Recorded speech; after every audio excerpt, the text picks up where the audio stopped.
Donc, le 12 février dernier, le Parlement grec a adopté un nouveau plan d'austérité, un plan qui va encore s'attaquer aux conditions de travail et plus généralement aux conditions sociales en Grèce. Sont attaquées principalement les retraites, le salaire minimum dans le secteur privé et les dépenses de la santé. L'agression se porte, enfin, l'emploi dans le secteur privé est aussi agressé, enfin diminué. Et il y a un vaste programme de privatisation qui accompagne ces plans d'austérité. On sait par expérience que ces plans ne vont pas fonctionner comme la situation s'empire en fait. Tous les plans d'aide qui ont déjà été mis en place n'ont rien fait d'autre que d'aggraver la situation. On va sans doute assister à une nouvelle explosion du chômage, de la précarité et aussi de la pauvreté. Les manifestations et les grèves qui ont lieu en Grèce sont le signe d'un profond mécontentement et le signe que la population ne soutient en aucune mesure ces plans d'austérité. Mais nous ne sommes pas seulement réunis ici pour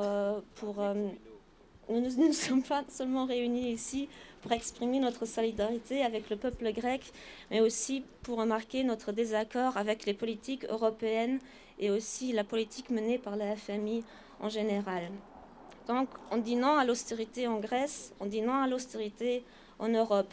Et s'il le faut, demain, on ira aussi devant l'ambassade portugaise, l'ambassade italienne et l'ambassade espagnole. Pouvons-nous accepter que des femmes grecques, sans travail, doivent remettre leurs enfants dans les villages SOS enfants parce qu'elles ne peuvent pas les nourrir?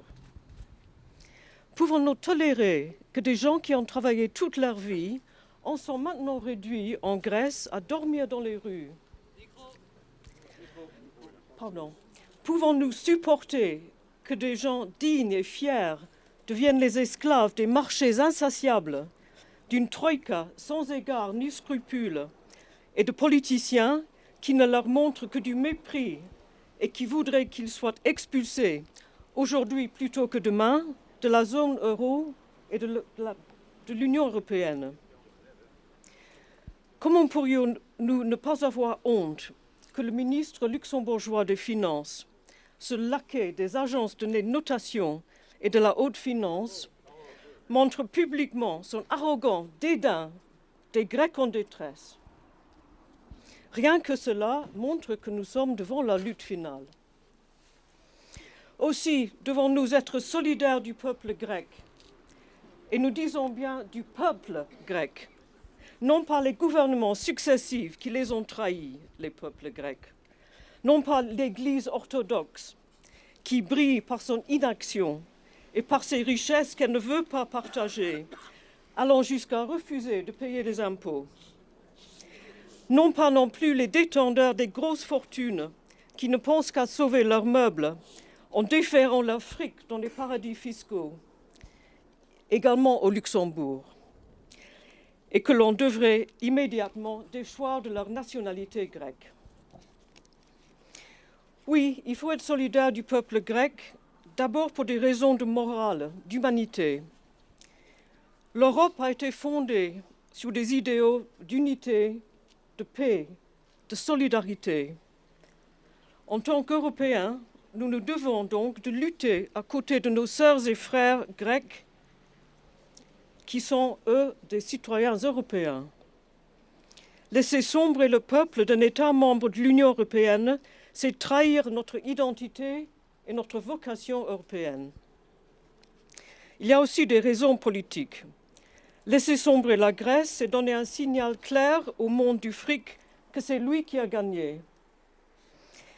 C'est notre dernière chance de tenir tête au monde infâme des finances. C'est notre dernière chance de montrer aux banquiers, aux agences de notation, et à la deuxième page, et à l'univers du big business, que le pouvoir décisionnel appartient aux élus politiques, aux représentants des peuples et aux peuples, et non à eux, qui ont usurpé le pouvoir et imposent leur diktat depuis leur tour de verre. La démocratie est née en Grèce. Si nous, si nous ne voulons pas qu'elle y meure, il faut tenir le carré. Décidément, oui, nous sommes à la veille de la lutte finale. On ne peut pas se permettre de la perdre. Désormais, nous sommes tous des Grecs. Tora είμαστε όλοι Έλληνες. La Grèce n'est qu'un exemple extrême de la tendance générale. Il faut comprendre que nous sommes tous dans le même bain, que aussi longtemps que le pouvoir politique à tous les niveaux se subordonne volontiers à la dictature des marchés financiers, il ne peut pas y avoir de démocratie. La démocratie reste dépourvue d'objets. Qu'est-ce qui nous reste à décider? Les grandes décisions sont prises déjà par les marchés financiers. Les politiques cherchent à rassurer les marchés. Et puis, ils deviennent la courroie de transmission de décisions qui sont prises, qui passent par le Parlement. On écrase les gens. Le dilemme qui se pose actuellement à la Grèce est où vous acceptez les mesures dictées par la Troïka. Bon, la Troïka n'est qu'un organe, disons, un courroie de transmission politique, et où vous êtes perdu parce que alors vous vous trouverez expulsé ou bien en dehors de l'eurozone, et alors ce sera encore plus grave que ça. Bon, nous voyons tous les conséquences de cette crise, dont les contours sont flous.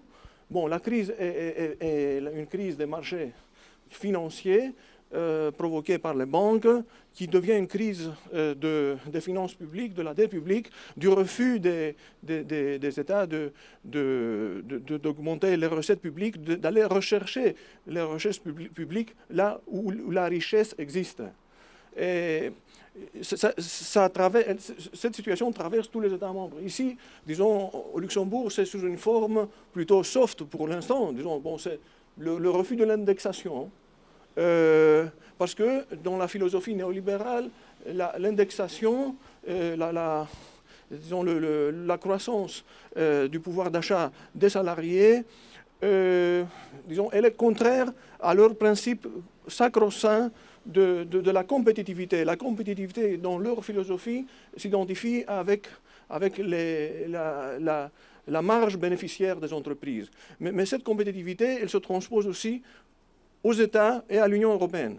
Le vice-président, je cite un petit exemple, dans les institutions européennes, le vice-président Šefčovič nous a dit que l'Europe doit renforcer sa compétitivité. C'est pourquoi il faut réduire les effectifs et augmenter le temps de travail. Jusqu'où est-ce qu'on ira? Parce que l'extrême exemple de compétitivité, alors c'est la Chine.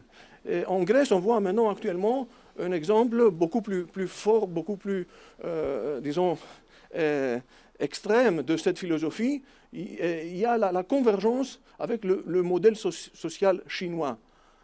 Et c'est ça un peu le cadre de la situation. Il faut s'opposer à cette aliénation du pouvoir politique de tout pouvoir. En réalité, de la résignation du pouvoir politique devant les marchés financiers. Et le cas de la Grèce, où la situation est en train d'atteindre, disons, la misère extrême et de frôler la barbarie, et ne fait qu'illustrer, disons, le sens de cette politique néolibérale. Voilà.